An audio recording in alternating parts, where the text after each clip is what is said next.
Okay, we welcome you into the 5-pack on a Friday that leads us into a holiday weekend, Memorial Day coming up on Monday. Kyle Elfrink hanging out with you on the 5-pack, and we have goals every day here on this show with BSN.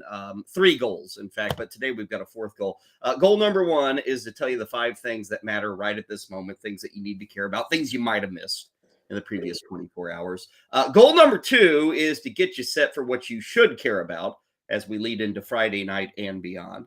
3rd goal is to rip open a pack of cards. Today we are back to baseball, and today we are back to 1990 Fleer baseball. Can't get rid of these things. I'm starting to feel like we're in a twilight zone of overproduction. Like, these cards are so overproduced, I can't even get rid of them. They just keep coming and coming and coming. And like down the road, we still got to get through this thing with 1990 Fleer. I don't know. Like, every closet I open, every rug I lift up, one of these comes out. So we'll get to some 1990 Fleer baseball. Item number 4 that I hope to accomplish is, I don't know if anybody out there in BSN land has any hints on this. But I need to learn how to actually fly a paper airplane, because I saw today that today is National Paper Airplane Day, which I have failed miserably. Like, I've got a son who's 4 years old, and I'd love to show him how to actually fly one of these damn things, but I'm a miserable failure at it. Which is no surprise. I suck at art. I suck at engineering. I'm pretty well awful at everything. So paper airplanes is a real challenge for me. I figure that today, since it is National Paper Airplane Day, maybe somebody can give me a hint. So if you got any hints on how to build the perfect paper airplane, let me know. I did look this up. I didn't look this up. I stumbled upon this. There is a world record for the longest flight of a paper airplane. That world record, by the way, is 25 years old. Now, that's impressive. In a day and age where literally every single day people are trying to set world records, you got to go back to 1998. A man by the name of Ken Blackburn built a paper airplane that traveled for 27.6 seconds. Mine are like 1.3. So Ken Blackburn doesn't have to worry about me. But maybe somebody is being born today, or somebody is being interested in paper airplanes today, and they're going to come after Ken Blackburn. We shot 28 seconds on a paper airplane. Amazing stuff. One other item, and we might do this with the pack rip. Yesterday, we were going through Pro Set NFL cards. Remember these guys? Got Reggie White, got Lawrence Taylor. Pretty cool pack. 1990. I noticed after the show, after we finished here on the 5-pack, that I had discarded this little insert. This is Playbook. I don't know, Playbook. It's 2 ways to win with the NFL. Anyway, taking you back in the day, I'm going to have to get a penny so I can scratch these things off. See, I got scratch offs. I didn't know this yesterday. So we will try to get points towards free products. I don't think I'm going to collect enough points on that. There is a trip to the Pro Bowl in Hawaii. So that would be for the 1997. I think that would be the Pro Bowl played in 1991. So I don't know if we can travel back in time. We may have to get Doc on the phone, getting the DeLorean. But if we win here, maybe we'll go to the Pro Bowl in Hawaii. So we'll do that scratch. No sniff, just scratch. We'll do that coming up in just a bit here on the 5-pack. Let us begin with the things that do truly matter on this Friday. Where shall we start? Well, tonight's a weird night. For the first time in like over a month, on this Friday night, we don't have any NHL playoff games to talk about. We don't have any NBA games to talk about. But last night, we did get some action. So since we don't have it tonight, let's start there today. Let us begin in Beantown, where they did it again. Facing elimination, the Boston Celtics came out and really, from the first whistle of the game, totally pushed the Miami Heat all around the court. It was an easy win in Game 5. And like I said from the get-go, I mean, check it out. I'm going to run you some highlights here. This is all from the first quarter because, honestly, after the first 12 minutes, there was nothing really exciting to watch. So let's give you what we can in that first period against the Heat. Tatum the rebound, and here comes Jason Tatum. 3 consecutive double-doubles for him. Hard to the rack. In the NBA for the Celtics. That's just great footwork down there by Caleb Martin. Hard screen. Look at that. Put in by Tatum. Timeout, Miami. And here's seconds. Tatum with 12 leads all scorers with the ball right now. Off to White. A 3.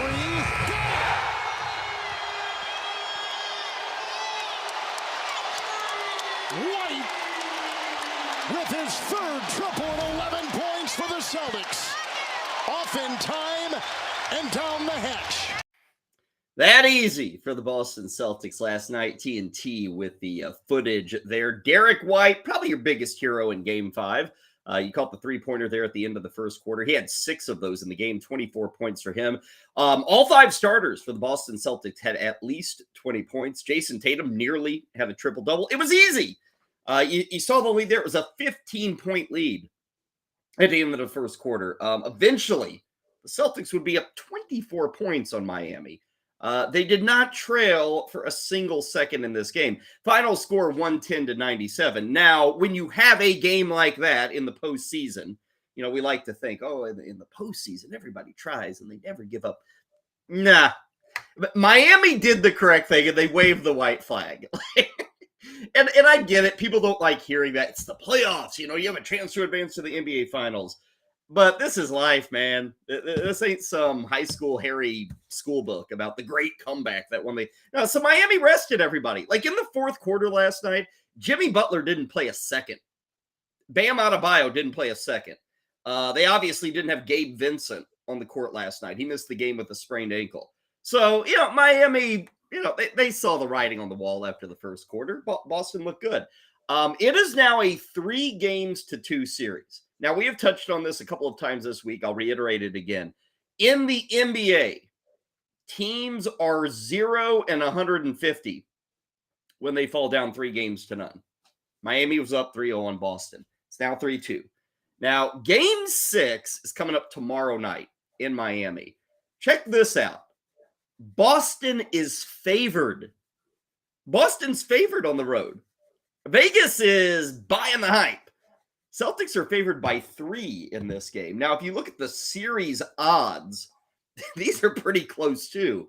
Miami is -135 and Boston is +115. Now, if we rewind the clock like 3 or 4 days to when Miami was up 3-0, I think Boston was like +700, +750, something like that. But now it's down to +115. 8:30 on Saturday night is the start time. TNT will again have the coverage. We mentioned that record 0-150. Nobody's ever come all the way back. There have been only 3 teams that have forced a Game 7 after they were down 3-0.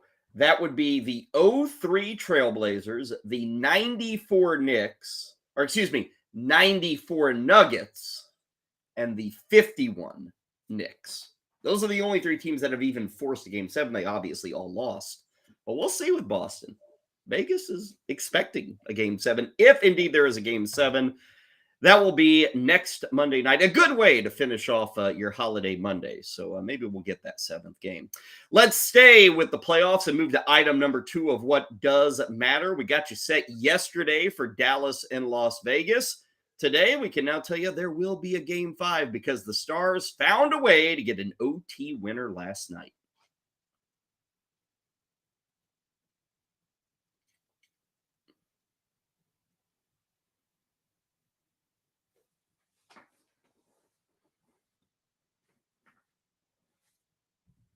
Well, maybe we'll come back to that highlight. Don't have that highlight, I guess, of the Stars getting the OT winner. 3-2, the final. The hero was Joe Pavelski. Joe Pavelski, by the way. Nobody's going to guess this one, although they probably heard it last night. The current player who has the most playoff goals in the NHL playoffs is Joe Pavelski. Last night, he gets the game winner for the Stars in OT. He's got 73 goals now in the playoffs. Crazy number. Big performances all around for the Stars. Jason Robertson, couple of goals. Jake Ottinger in net had 37 saves. Defensively, a guy who's not very well known nationally, but certainly is one of the top Stars defensemen, a guy named Miro Heiskanen, 30 minutes of game time. Now, they played about, 65 minutes when you add the OT, but he played an even 30 minutes in that game. Big win for the Stars. They take game 4. Now they got to go back to Vegas for game number 5. That will also be tomorrow night. 8 o'clock, ESPN will have the coverage. Vegas is minus 135 to close it out. Again, they are 3-1 in that series. Vegas minus 1,000 on the money line. Minus 1,000 on the money line. So no one's really expecting the Stars to come all the way back. And they did it without Jamie Benn. We should note he will not be available for game 5 either. But if there is a game 6 back in Dallas, if there is a game 7 in Las Vegas, Jamie Benn, the captain of the Stars, is going to be out there. I did have a fun highlight to show you of Ric Flair. But we do have. I tell you what. Do we have? What do we got? We got we might as well show you the game-winning goal. Let's show you the highlight. I think we're up. So here is the goal. I do believe, courtesy of Joe Pavelski. Sprawling save. Heiskanen. They score! Joe Pavelski! A power play goal! And the Stars are still alive!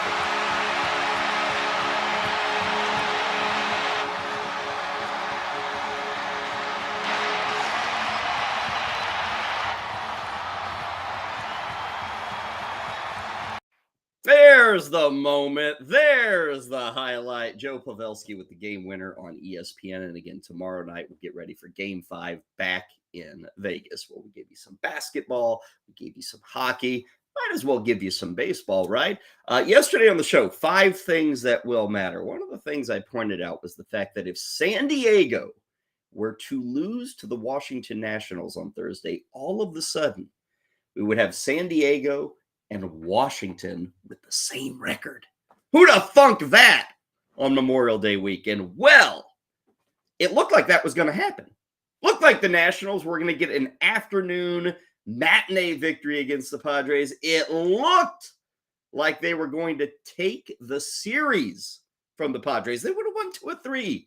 They got 2 outs, top of the 9th inning. Their closer, Kyle Finnegan's on the hill. But in perhaps the biggest moment of the year thus far, the Padres, thanks to Rougned Odor, found a way. Line to right field, down the line towards the pole, and that ball is gone! A 3-run home run for Rougned Odor, and the Padres will take an 8-6 lead with 2 outs in the 9th inning.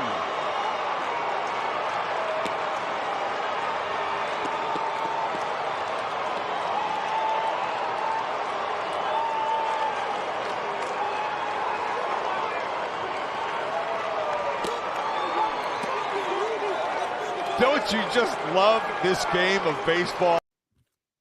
We do love this game of baseball. Rougned Odor with the 3-run homer had 5 RBIs in the game. Now, if he had made the final out, not only would the Padres have had the same record as the Washington Nationals, embarrassingly enough, but they would have fallen 8.5 games off the pace. As is, they are 7.5 back. Now, it's kind of wild with the Padres. Before that moment by Rougned Odor, they had been 0-22 when trailing after 8 innings. Before that moment by Rougned Odor, they had lost 11 of 13. That was a huge hit, a big hit. And we don't really know if it's any kind of season saver until, a month, 2 months from now. But that was something the Padres needed because they're kind of getting buried. You don't have Manny Machado. He's hurt.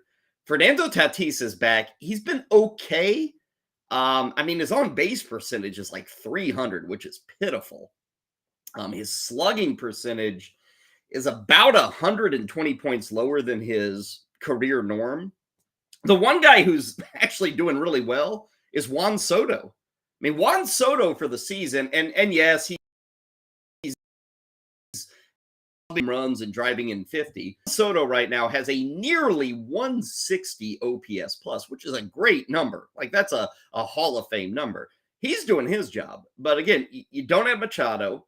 Fernando Tatis isn't really doing his thing. Xander Bogaerts is hitting like 180 for the month of May. So this team is struggling, and this team is having a rough month in May. I mentioned them trailing the Dodgers. They're 7.5 back. They don't even get to play the Dodgers again until August. So they got to take care of business and hope the Dodgers kind of fade, which is not a good spot to be in. You want to have those head-to-head so you can kind of have those two-game swings, if you will.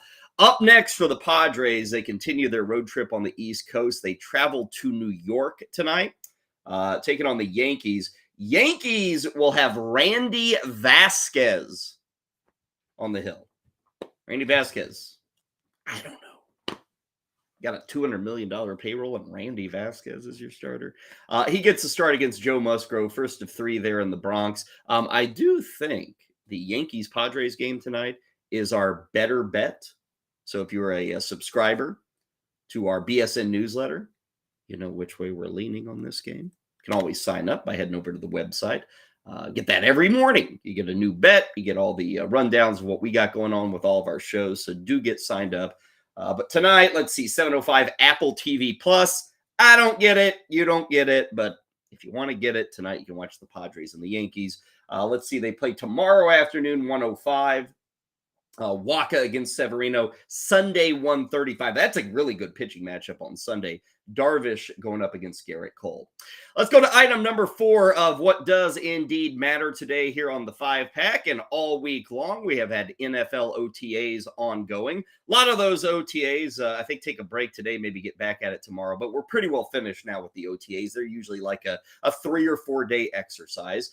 News coming out of Las Vegas Raider camp, where we are not getting to see the newcomer, the guy who was added to be the new QB in Las Vegas. Jimmy Garoppolo is not at OTAs, which, you know, it's a little confusing. We didn't know of any injury, so what's the deal? Well, the deal is Jimmy Garoppolo actually has an injury. We found out that he had to have foot surgery, and supposedly the Raiders knew about this when they signed him.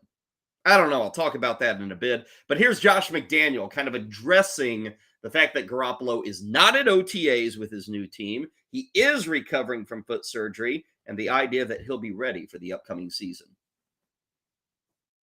Everything that's happened since we've signed Jimmy, we knew ahead of time. It's the same thing with Tyree. I would say it's the same thing with a number of guys that we're aware of. So certainly had an awareness of all of it. And again, our preference is to push and rush anybody back at this point in time. Could we? I mean, you could make that decision. It's just, I think the most important time of the year is going to happen when we get to training camp, so that we're ready to go. We can do the work we need to do in August. I don't doubt about half of what Josh McDaniel's saying there. The part I believe in is there is no rush. You got like 3.5 months until the start of the season. The part, though, that doesn't really work for me is the idea that, oh, yeah, we knew this was an issue. We're fine. I guess he really did, and I'll explain this. I went back and looked at the tape, if you will. The announcement of Jimmy Garoppolo signing with the Raiders was like on May 13th. On May 16th, he went to the Raiders' offices and was going to have his physical, and everybody expected a press conference on May 16th. The signing had been announced 3 days earlier. We'll dot the I's, cross the T's, all that stuff. It didn't happen on the 16th. Now, it happened the next day. Okay, so who cares? I would guarantee you this is what happened. The announcement comes out on the 13th. They bring him in on the 16th for his physical, and they go, ugh, this foot, it's not healed. Because if you'll recall, it was early December of last year, Jimmy Garoppolo's season ended with the San Francisco 49ers because of a foot injury. And at that time, the initial read on Jimmy Garoppolo's foot injury was a Liz Frank fracture. That's bad. You're done. The 49ers then kind of readjusted, and they said, well, we'll give it 2 months and he should be fine. It's not a Liz Frank. Now, does he have a Liz Frank? Raiders aren't saying, and frankly, they don't have to say. But he signed with the Raiders in, what was it, March? That would have been almost 4 months after the injury. He was supposed to be healed over the foot injury. 49ers told us 2 months, 3.5, 4 months later, he's still not. So maybe there was a fracture. And it's a foot. I mean, there's like 500 bones in your foot. You can miss things. So I think this is probably what happened. But by the time the Raiders got Garoppolo in, they couldn't just rip up the contract and move on, because who else were they going to get at quarterback? Like, all their eggs were in the Garoppolo basket. Remember, it comes out on the 13th. On the 16th, he shows up and they're like, this foot. He ended up getting a 3-year deal. And I think he's going to be fine. I want that to be known. I'm not saying, oh my God, Jimmy Garoppolo is going to play 2 games for the Raiders this year. That's not the point. Here's the point. The point is this. Jimmy Garoppolo can't stay healthy. Jimmy Garoppolo has had his season end with an injury 3 times in the last 5 years. Jimmy Garoppolo has missed like 31 games in the last 5 or 6 seasons. Compare that to the guy he's replacing. The guy he's replacing is Derek Carr. Go look at Derek Carr's back of the football card, shall you? Derek Carr every year, 16, 17. Last year was 15. Well, we got hurt. No, we didn't. Remember, Derek Carr pretty well just said, I'm not going to last here in Vegas. The team and Carr agreed he was going to sit out the last couple of games, or else he would have had 70. Derek Carr played every single Sunday. You knew he was going to be out there. You don't have that with Jimmy Garoppolo. OTAs, what do they mean? One thing they do mean is kind of getting on the same page. We hear that a lot. And, Garoppolo, Devontae Adams getting on. I think a lot of that can be overstated. You've got some other new pieces there with the Raiders as well. But I think a lot of that can be overstated. It's not going to be too difficult for Garoppolo to get on the same page with Adams or to figure out the playbook, as long as he's ready to go in camp. And camp is still 2 months away, so plenty of time to heal up. But if he's not out there early in camp, then you start scratching your head and say, this truly was Liz Frank. This wasn't just some minor foot surgery. Right now, though, nothing too alarming. But it does matter, kind of, to look at how that whole situation played out. 5th and final sports item on this Friday that matters, staying in the NFL. If you've been following the news this week, I know ESPN had it maybe Monday or Tuesday. There's a little more reporting on it today. It appears that the NFL is back to cracking down on illegal wagering that is taking place in the sport. Now, you might recall about a month ago, a bunch of Detroit Lions got suspended. Word on the street, according to ESPN, is that there is another investigation going on. I know The Athletic has reported that it's another Detroit Lion player. We'll see, but this is now becoming a bit more of an issue. You had the Calvin Ridley thing. You had the Lions saying it looks like we're going to have a third thing. It's probably not going to be the end of it. Yesterday at the Lions OTA, Jameson Williams, who was the big name that got slapped on the wrist last month, he's got a 6-game suspension, the young wide receiver out of Alabama. So he's not going to be available for the first 6 games. He can participate in OTAs, training camps, all that stuff. But he talked about getting the suspension. And what he said, and you're going to hear it here in a second, is that he didn't even know that he was breaking a rule when he was placing these bets. It hit me out the blue, and it hit a couple other players around the league and on my team out the blue. I wasn't aware of this situation, but as it happened, like I said, I took it on the chin. I was ready to move forward as things moved on, and I got the consequences. So that's been my whole plan, moving forward from things and, just looking at the better days. What are your looking at better days? I get it. Great news. Didn't know? And I don't know whether to blame Williams. I don't know whether to blame the Lions, the NFL. But how do these guys not know? Like, this is a big deal, right? I mean, it's great that we can wager and gamble and bet on sports and all that. But again, you got to know the actual game. What's going on the field is on the up and up. That there is clarity, certainly from the players involved. I've talked before about the English Premier League. I didn't touch on this during the 5-pack, but last week, one of the top goal scorers in all of the English Premier League, a player by the name of Ivan Toney, got suspended 8 months for 220 bets that he made on soccer matches. And it's I'm just pointing him out as, hey, this is a thing, okay? And I know people have always said, and I said this a few weeks ago, I guess it was when the Lions stuff came down. It's like, well, why would millionaires ever, place bets on something to make like $500? Well, it's because they have an addiction. I'm sorry. The NFL players, the major league players, these rosters, they are representative of the world at large. They are representative of the nation at large. To think that we can have addicts who can't stop gambling in real life, but once you get to the sports world and have your money, you're not going to gamble anymore. There are no gambling. There probably aren't many, okay? And good that the NFL is cracking down on this, but this is something that, A, you got to keep cracking down on all sports, not just the NFL. Got to keep cracking it. And B, can we make a lesson stick? Jamison Williams didn't even know he was breaking the rule. Like, shouldn't every rookie and every player, like, as soon as they show up at camp, it's like, dude, here's the rules. No gambling on anything. I think they can gamble, like, way. Let's say Jamison Williams wanted to put a few bucks on John Rahm to win a golf tournament. I think he can do that. He just can't be doing it at the Lions team headquarters. So, I don't know. The long and winding road, it does sound like we're going to have a couple of more suspensions. The rumors suggest it's not a big name, but you never know. The NFL, they've got their detectives on the lookout. They're shady characters looking for that rule breaking amongst their players. Okay, those are the 5 things that do matter today. When we return, we got the 5 things that will matter as we go into the weekend. First things first, though. Let's hear from our man, Ricky Props, who's got more prop action to discuss.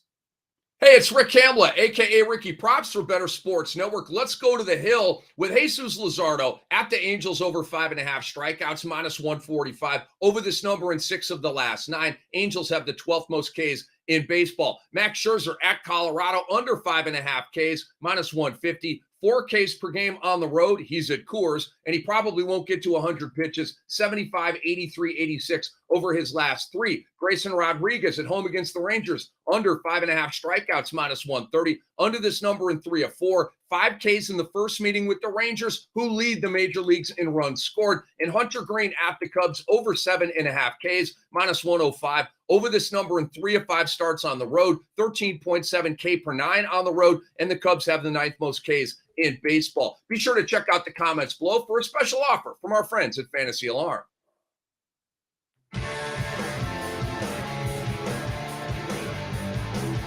Welcome back to the 5-Pack. Next up, the 5 things that will matter. Here's Kyle Elfrink.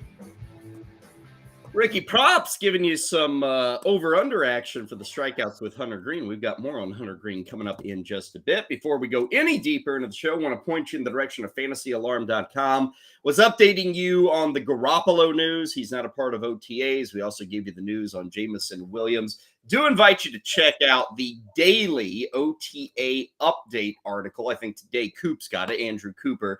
You can find it at FantasyAlarm.com. Digging in a bit more to the Garoppolo situation, a few other things kind of shaking in the early days of OTAs. If you are indeed a fantasy nut, football nut, you're going to want to check out that article and all the other good stuff they've got at Fantasy Alarm all week long. They've been covering OTAs, so do follow when you get a chance. And a reminder that you can currently sign up for 6 months at FantasyAlarm.com, and you can get 50% off when you sign up for 6 months. Fantasy Alarm 50 is what you need to do, and that will get you 6 months of all sorts of coverage. Not only the football stuff, but of course we're in the thick of baseball. They'll have stuff with golf, DFS, all of it available over at FantasyAlarm.com. Coming up in just a bit, about 15 minutes from now, we will open up this pack of 1990 Fleer baseball. Until then, it's time to get to our 5 things that will matter. And I noted this earlier. We don't have any hockey tonight. We don't have any basketball tonight. So what am I hitting you with? A lot of baseball. And this is a very good weekend to watch some baseball. Like, we've got at least 4 or 5 series that if you're a baseball fan, you should be interested in watching both teams this weekend. I'll start you off with a couple. Number one will be the LA Dodgers paying a visit to the Tampa Bay Rays. Man, you want to talk about a week of competition? The Dodgers just left Atlanta, and now they're going to be taking on the Tampa Bay Rays. One thing that is hugely notable here, and again, this is a rematch of the World Series that we saw in the COVID year back in 2020. And again, both teams, I mean, Tampa's number one right there is one of the best teams. What are they, top three, top four, I guess, in baseball? They're first place in the NL West, so it's a good matchup. Additionally, there's a little more intrigue tonight. Yesterday, Tampa Bay Rays had 7 stolen bases against Alek Manoah and the Blue Jays. They got another win. They had more stolen bases than hits in the game. They had 7 steals. I bring that up because tonight, game 1 of this series with the Dodgers, Tampa is going to be taking their leads against Noah Syndergaard. If you know anything about Noah Syndergaard, you should know, A, he's always hurt. B, he's never going to live up to expectations. And C, the man cannot stop opposing base runners. Here are the numbers. Noah Syndergaard has allowed 181 steals in 153 appearances. Not starts, appearances. Noah Syndergaard has given up a successful steal rate to opposing runners of 89%. Furthermore, the Dodgers this year as a team, opposing base runners are successful almost 88% of the time on their stolen bases. What we are setting up for tonight is for the Rays to keep running. 7 stolen bases last night. Well, I wouldn't predict 7, but 3 or 4, that'll be possible if Syndergaard stays out there. And even when he leaves, again, it doesn't matter. You got Will Smith or Austin Barnes behind the plate. Everybody's stealing on the Dodgers. I was looking at the current odds over at DraftKings because you can make wagers on individual players to get a stolen base in each night's action. Check this out. For tonight, Wander Franco plus 160 for a stolen base. Arozarena plus 195. Josh Lowe 225. And Jose Siri 255. Why is that important? Because without context, it means nothing. Those are 4 guys that right now are plus 300 or lower for a stolen base tonight. And it makes sense. I ran through the numbers, what they did yesterday, what they've got with Syndergaard. To give you a little perspective on that, everybody else in baseball is playing tonight. We got I think 14 games tonight. We got the Cubs and the Reds this afternoon, but everybody else is playing under the lights. I was looking at the odds in draft. I did a quick count. If you look at stolen base odds for all the games today, you will find a grand total of like 10 guys in all of baseball that aren't with the Tampa Bay Rays that are plus 300 or lower. And again, the Rays have 4 guys who are plus 250 or lower. So the rest of baseball gives us a handful of dudes. That game with the Rays and the Dodgers, we got 4 guys going that way. It's going to be Syndergaard against Beeks, 640 for the first pitch there between the Dodgers and the Rays. Let's move to another big matchup in the world of baseball. This one might be a surprise. It's no surprise when you see, oh, wow, people care about the Dodgers and the Rays. Too good. I mean, that's not a surprise.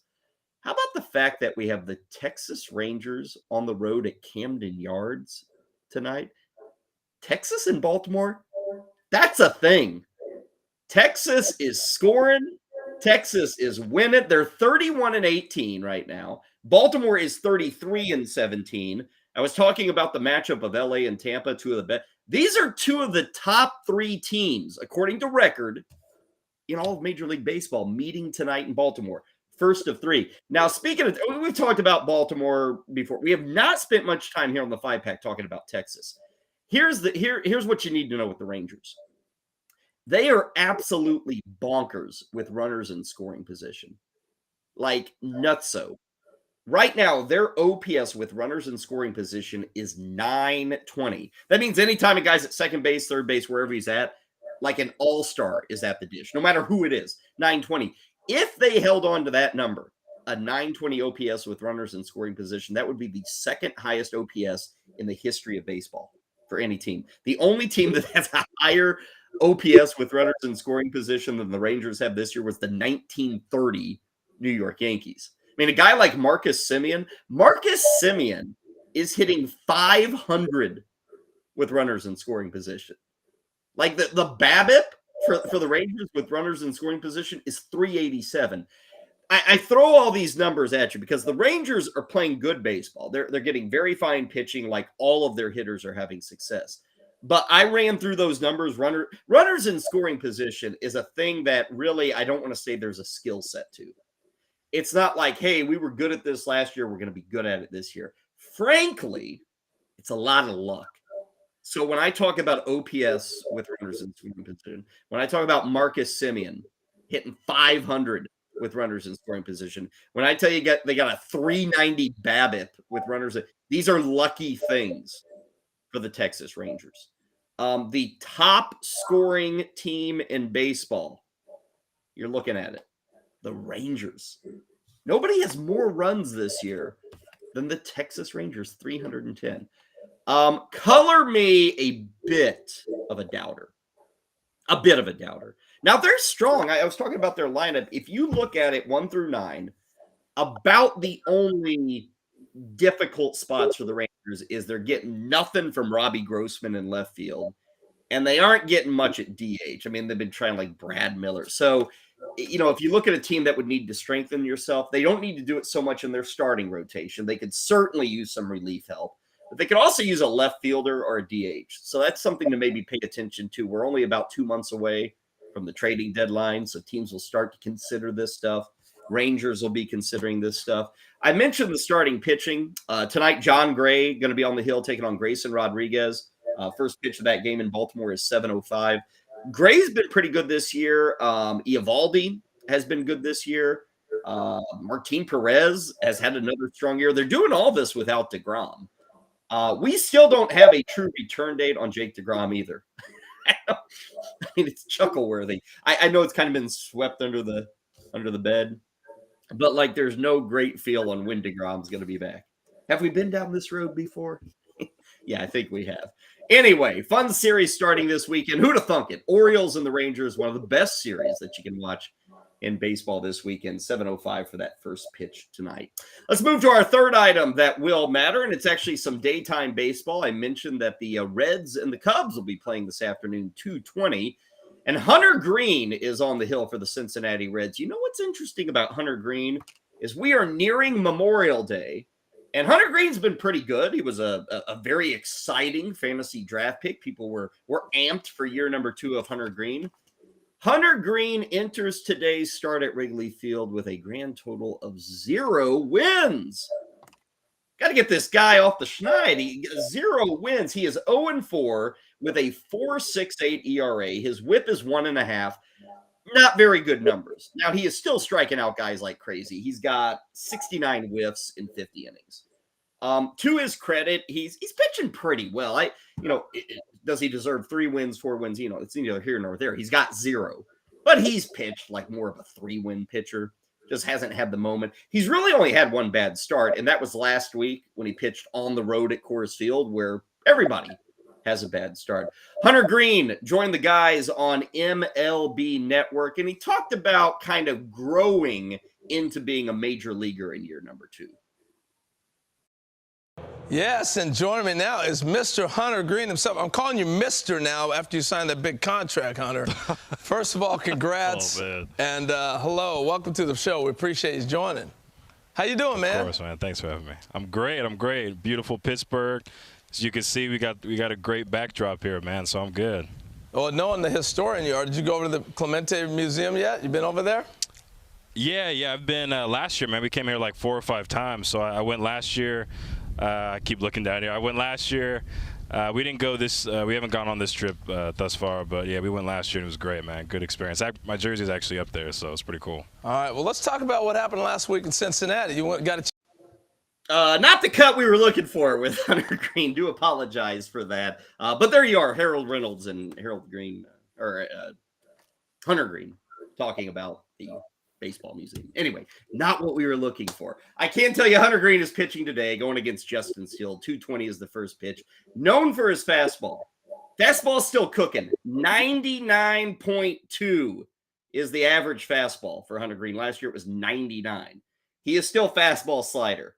This guy throws hard, and the slider comes in at like 89. I think it's about 88 this year. 93% of his pitches are fastball slider. He has not been bad this year, but it's kind of head-scratching to be sitting here on May 26th. Hunter Greene's still looking for his first victory of the season. We'll see if he gets it today against the Cubs. Let's move to our fourth item that matters. We got some news earlier this morning that even though the Lakers are eliminated, we're not done with news on LeBron James. No news has come out that LeBron James may need foot surgery. So we had the loss earlier in the week to the Denver Nuggets. We had the post-game press conference where LeBron, I guess, sent hearts a-fluttering when he mentioned that maybe he would retire or move on. Now we've got the idea of foot surgery. Now we are told, and we don't know a whole lot about this, they need to do further MRIs, all that stuff. So it's nothing immediate. But if LeBron needs to have surgery, you're talking about 2 months off. I would say this. At his age, probably needs 2 months off, right? Just give him you got to take away basketball from LeBron. Now, I know he'll take time off. He'll travel the world. He'll go out, make money, wear nice sunglasses, dress up, go out to Italy or something. But you want him to stay away from the court. At his age, that's what you want to do. Now, I will say I agree with most of the populace out there. I don't think LeBron is retiring. I don't see that happening at all. I don't think the Lakers would consider trading him. Although, if LeBron wants out, he kind of controls the situation. I think more than anything, when LeBron said that the other night, A, you've got the frustration of the season being over. You got swept by the Nuggets. B, you've got the frustration of this foot injury. Turns out he's been dealing with this foot injury for like 2-3 months. And then number three, it's kind of like, and this is something that a lot of people hate LeBron for. It's like, you got to get me help. You got to bring in more. I need more here. I got to have more than Anthony Davis, D'Angelo Russell, and all these other, like Austin Reeves, who'd have thunk it? Austin Reeves would be important to the Lakers. He's a free agent. He's moving on. Lakers can't play Austin Reeves, or can't pay him, I should say. He's moving on. So LeBron, I think, was just laying the breadcrumbs out there for the LA Lakers front office that I'd like to have a little more help. Guys, I'm not going to settle for this.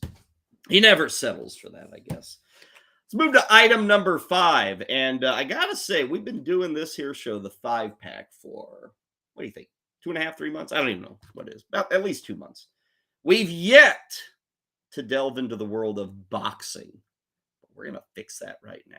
If I was doing this show back in 1950, 75 years ago, I'd be talking boxing every week on the 5-pack. But in 2023, no one really cares. Well, maybe we've got a match and a bout that people care about. We got news yesterday. And I will admit, I'm not a boxing guy, but this caught my eye. We've got a true welterweight showdown. We've got Terence Crawford going against Errol Spence Jr. This is a welterweight championship. It was agreed to yesterday. Now, it's not going to take place until the end of July in Las Vegas. But here's the story. These two dudes are undefeated. These two dudes, Crawford and Spence Jr., are considered probably the 2 or 3 best pound-for-pound fighters in all of boxing. They've never faced each other. Spence is 28-0. Crawford is the champ. He's the guy with the belts there. He is 39-0. 28-0 against 39-0. Now, Spence, for whatever reason, has not fought since like last April. His last bout was April of last year. By the time we get to July, it's going to be like a 15-month layoff. But this match is going to take place at the T-Mobile Arena where the Raiders play. July 27th in Vegas. Showtime pay-per-view will have the foot coverage. I don't even know what they're charging for pay-per-views anymore. Here's what I thought was funny. The expected average price for a ticket to this bout in Vegas, Spence Jr. taking on Crawford, the expected average ticket price, and they have not released the details yet, but it's expected to be $1,800 a pop. Now, far be it from me to say boxing, I get it. Like, it's a big event in Vegas. I've actually been years ago. And it was nothing like this match. I mean, this match is a true showdown, but I was actually in Vegas maybe a day or two before one of the big boxing matches of like 15 years ago. And there is a juice There is an energy, even more so than usual in Vegas. So I get it. It's an exciting time, big bout, but it's like, wow, average price of 18. You'd think at $1,800, you're going to see like Taylor Swift boxing her ex-boyfriends or something. Like that's what you would expect to pay $1,800 for. But no, it's going to be Crawford and Spence Jr. $1,800. The pay-per-view is probably going to be like what, $150, something like that. So God love you. I mean, you can make the money. These guys are going to make a killing. I think they signed a 2-bout agreement too, so there will be a rematch. But anyway, some boxing news. Back in the day, like I grew up in the Tyson era. And in the Tyson era, when he boxed, it was, wow. I didn't get to watch it. It was always on pay-per-view, but it was like, oh, Mike Tyson. Like when Mike Tyson got his block knocked off by Buster Douglas, I remember waking up that Sunday morning because that bout was in like Tokyo. And this was pre-internet. Like, and that bout was taking place at like, I don't know, like 2 a.m. in America. And I remember waking up on that Sunday morning. It's like, Mike Tyson lost. And nobody saw it. Like, you didn't believe it until the footage was shown on SportsCenter. You just didn't.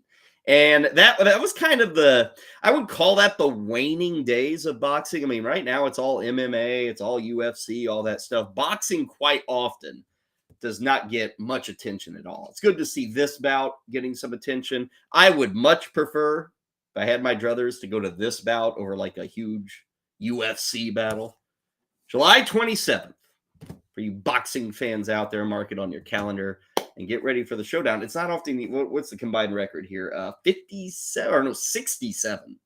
67-0 between Errol Spence Jr. and Terence Crawford.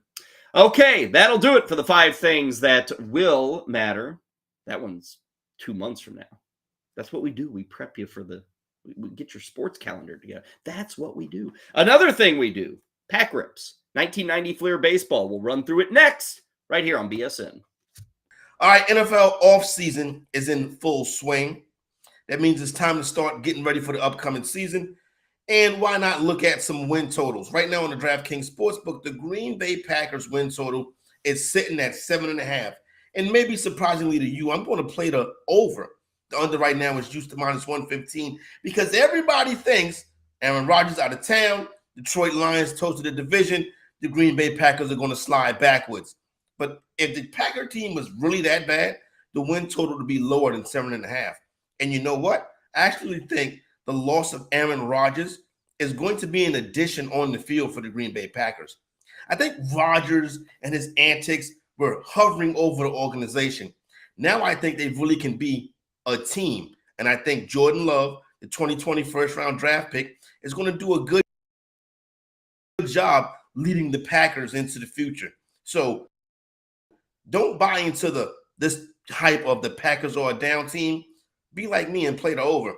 Curious of your comments on the Green Bay Packers upcoming season.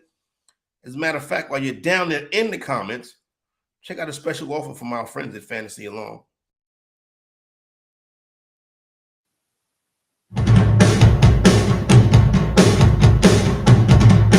Time now for the Daily Pack Rip on the 5-Pack with Kyle Elfrink. Got about 10 minutes or so left with us here on the 5-Pack. We got a pack yet to rip open. Want to remind you, coming up later tonight right here on the Better Sports Network at 6 o'clock Eastern, we will bring you live pick-by-pick coverage with analysis and going through strategies of a best ball draft put on by the folks with Fantasy Alarm and the Better Sports Network. So that's at 6 o'clock Eastern tonight. And if you are getting a little tempted by best ball, I want to invite you to go to Underdog Fantasy. They are doing best ball drafts throughout May, June, July. They're doing them all the time at Underdog Fantasy, and it's especially a good time to check them out because if you go to fantasyalarm.com/underdog, fantasyalarm.com/underdog, you can get a $100 deposit, up to a $100 deposit as you get rolling for the best ball season. Just use the promo code Fantasy Alarm, all as one word, and you will get your first deposit matched all the way up to $100 there with Underdog Fantasy. And again, stick around later tonight. Andrew and the crew, Coop and the crew, they're going to get you set with some best ball breakdowns because, hey, never too early to start talking some fantasy football.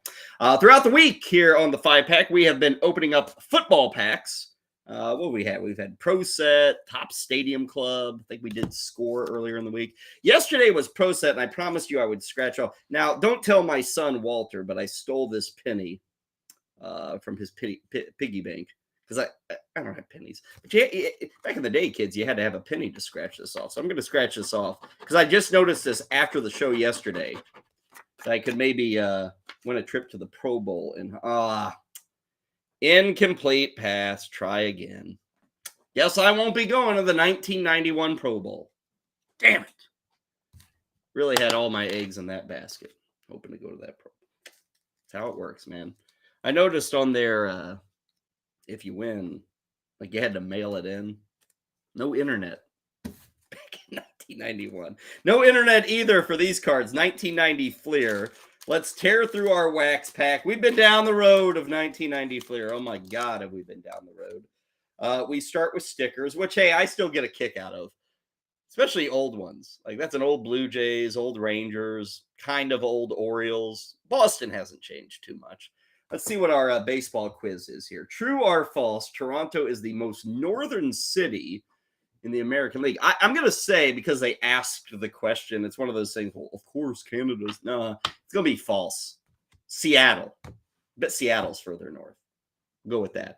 Number 2, in what season did the Washington Senators play their final game before becoming the Texas Rangers the following year?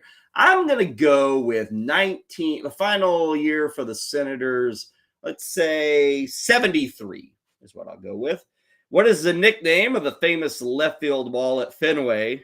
Green Monster? I think that one's pretty easy. True or false, the Orioles have won the World Series 5 times since moving to Baltimore. I'm thinking that's false.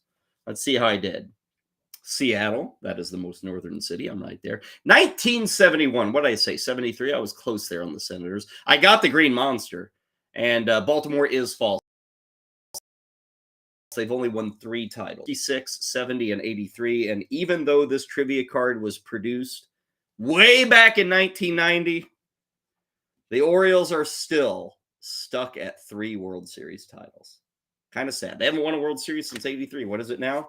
2023, 40th anniversary of the Orioles' last World Series. And what do you know? They're playing great baseball this year. Crazier things have happened.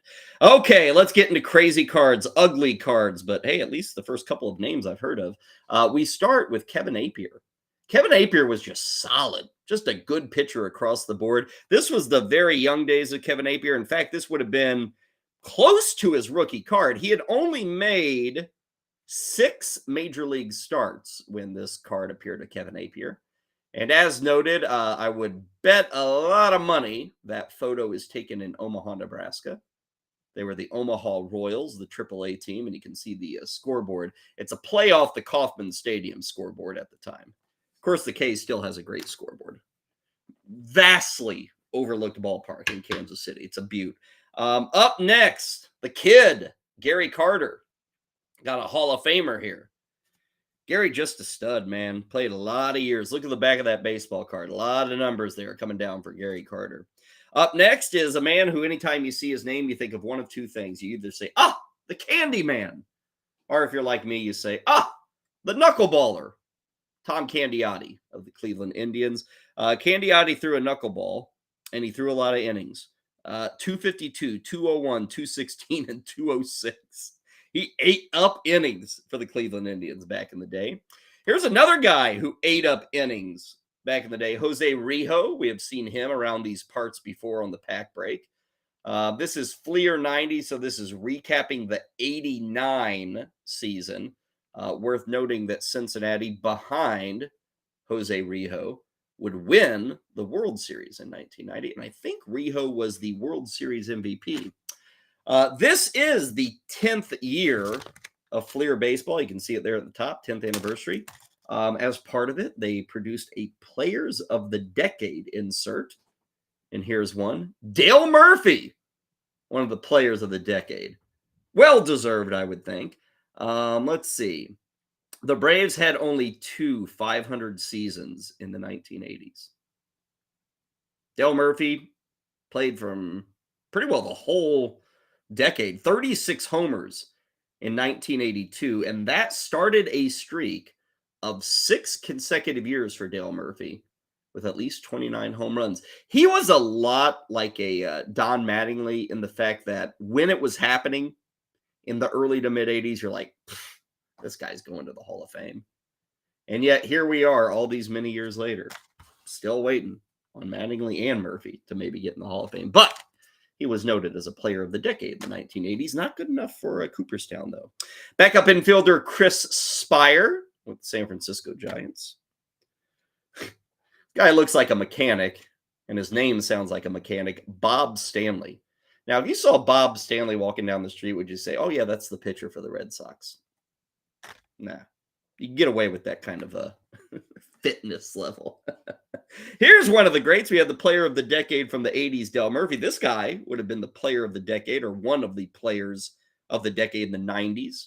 Greg Maddux, back with the Cubs, was just starting to roll. He had 18 wins in 88, 19 in 89. I think he might have won the Cy Young in 90 and then parlayed that into a big contract with the Braves. Teddy Higuera, good lefty with the Milwaukee Brewers. Milwaukee was not a good team from pretty well 84 to kind of forever. But Teddy Higuera was a pretty solid pitcher for them. Again, an innings eater. He won 20 games in 86, 18 and 88. Was injured in 89, and that was kind of the end of his career. He kind of quickly disappeared. You might not have known this. We see this man's son play for the Toronto Blue Jays every night, and you know him with the Colorado Rockies. But here's Dante Bichette with the Angels. How about that one? A lot of people don't realize Dante Bichette was an Angel. And what do you know? He didn't hit 340 with 35 home runs with the Angels. Instead, he hit 210 with 3 home runs and 15 RBIs in 50 games. Weird how that Coors effect works. Here's the ever happy Al Newman. Every card we've ever seen of Al Newman, he's smiling. Happy guy. Every card I've ever seen of Dean Wilkins, he looks hungover. This is the only card I've seen of Dean Wilkins. He's like, oh, wait, you didn't tell me it was photo day. What? Fleer?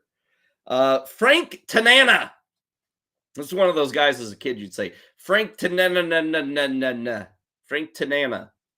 Lefty. He had a long career. Check out that career. Fleer would give you the minor league numbers and the major league numbers for a guy like Frank Tanana. Bruce Hurst, pitching for the Padres here. Of course, his best year with the Red Sox. He was part of that 86 team. He was the number 2 to Clemens. And then check this out. Major league prospects. Kelly Mann and Dave Hansen. What's so unsatisfactory here is that in 1990, if I got a major league prospect and a guy was a Brave, it better be Chipper Jones. Instead, it's Kelly Mann. With the Dodgers, they had prospects everywhere. They won like 4 straight Rookie of the Years. I wanted Raul Mondesi, and I got Dave Hansen. What a lousy prospect card. What a lousy set, Fleer Baseball. What a fun pack break nonetheless. Have a great weekend. We'll be back on Monday, Memorial Day, right here with the 5-pack.